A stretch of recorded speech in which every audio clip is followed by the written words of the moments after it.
ஓம் சண்பகாசோக புன்னாக சௌகந்திகலசத்கஜாயை நமः.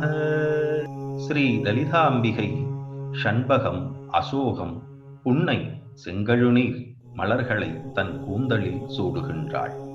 அன்னையின் கூந்தல் இயற்கையாகவே நறுமணம் மிக்கது. அதை அலங்கரிக்கும் மலர்கள் அவளின் வாசனையை பற்றிக்கொண்டு தாமும் நறுமணமிக்கவை ஆகின்றன. இது ஒரு ஆன்மீக கோட்பாடு. பக்தியின் வழியாக குணமற்ற மனிதரும் அன்னையின் பாதத்தை பற்றும் பொழுது அருள் வாசனையால் மேன்மை அடைகின்றனர்கள்.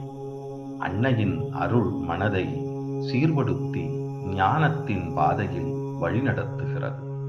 அழகு, வாசனை, அருள் அவை அனைத்தும் அவளின் கூந்தலில் ஒளிர்கின்றது. அருள் வாசனையை பற்றும் பக்தி குணமற்ற மனதையும் நறுமணமாக்குகிறது. லலிதாம்பிகை. த்யாயே பராமம்பிகா.